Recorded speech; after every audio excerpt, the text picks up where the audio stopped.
इस वीडियो में हम देखेंगे वैद्युत आवेश तथा क्षेत्र के महत्वपूर्ण सूत्र।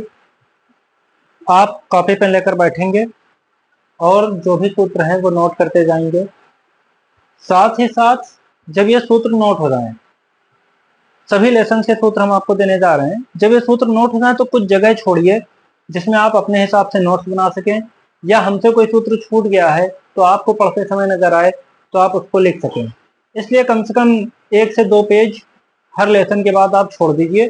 साथ ही साथ ये सूत्र के नोट्स जो आप बनाइए तो ऐसे बनाइए कि पेपर के एक दिन पहले आप देख सकें, सारे सूत्र एक बार तैयार करके जा सकें, क्योंकि सवाल जो भी आते हैं उसमें से आधे सवाल सूत्र और कैलकुलेशन पर बेस्ड होते हैं। अगर आपका कैलकुलेशन सही है और आप सूत्र सही लगा ले गए तो फिर वो हल हो जाएगा और उसमें पूरे नंबर मिल जाएंगे। तो चलिए शुरू करते हैं। सबसे पहले तो आवेशित वस्तु पर आवेश का परिमाण Q बराबर NE। अब सवाल जब सामने आता है तो पता नहीं चलता कौन सा सूत्र लगाएं, इतने सारे सूत्र हैं कौन सा लगाएं, तो वो आपको पढ़कर ही पता चलेगा। जो ये लिखा हुआ है लैंग्वेज सूत्र के पहले, सिर्फ आपको याद Q बराबर NE नहीं करना है। आवेशित वस्तु पर आवेश का परिमाण Q बराबर NE, साथ ही पता होना चाहिए N क्या है, इलेक्ट्रॉन की संख्या है, E क्या है, इलेक्ट्रॉन का आवेश है। ठीक है, इसके बाद कूलाम का नियम आप याद करिए। तो सिर्फ F यहाँ पे लिख गया है, आप यहाँ पर इसको इस तरीके से नोट करें, किन्हीं दो स्थिर बिंदु आवेशों पर लगने वाला आकर्षण या प्रतिकर्षण बल F बराबर 1/4πε0 के Q1 Q2 अपॉन R²।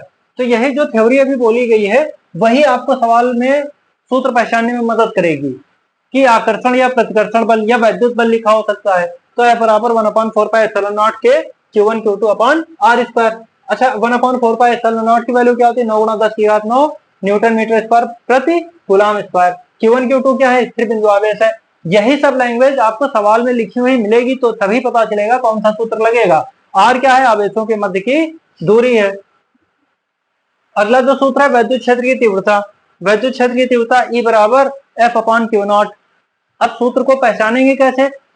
सवाल में लिखा होगा वैद्युत क्षेत्र की तीव्रता, और Q0 क्या है? किसी बिंदु पर रखा धन परीक्षण आवेश। F क्या है? धन परीक्षण आवेश पर लगने वाला बल है। ठीक है, ये सारी चीजें ही सवाल में लिखी होंगी। इसी थ्योरी से, जो ये यहाँ पे लिखी हुई है, इसी थ्योरी से सवाल में मैच होता है, तभी वही सूत्र लगाते हैं। अब ये चीज आपको ध्यान रखनी पड़ेगी। बिंदु आवेश Q से R दूरी पर, स्मॉल r दूरी पर वैद्युत क्षेत्र की तीव्रता E बराबर 1/4πε0 के Q अपॉन R²। अब ये थ्योरी आपको मिलेगी सवाल में कि कोई बिंदु आवेश Q है। अब वहां पे तो परिमाण दिया होगा, संख्या दी होगी, 2 कूलाम 3 कूलाम। R दूरी यहाँ पे लिखा होगा, वहां पे हो सकता है 9 मीटर हो। ठीक है, वैद्युत क्षेत्र की तीव्रता तो इसी थ्योरी से ही पहचानते हैं। वैद्युत द्विध्रुव आघूर्ण P बराबर Q × 2L। अच्छा, 2L क्या है? आवेशों के मध्य अल्प दूरी। अब अल्प दूरी कुछ भी दे सकते हैं, 2 एंगस्ट्रॉम 3 एंगस्ट्रॉम कुछ भी दे सकते हैं। Q क्या है? आवेश है। सवाल जो पहचानना है कि सूत्र कौन सा लगेगा वो इसी थ्योरी से पहचानते हैं। तो बहुत सावधानी के साथ बहुत अच्छे से नोट करिए। मान के चलिए कल एग्जाम है तो यही आपको पढ़ना भी, दोबारा एग्जाम के पहले रास्ते में भी आपको यही पढ़ते हुए जाना है। वैद्युत द्विध्रुव के कारण अच्छी स्थिति में वैद्युत क्षेत्र की तीव्रता क्या होता है? E बराबर 1/4πε0 के 2P/r³।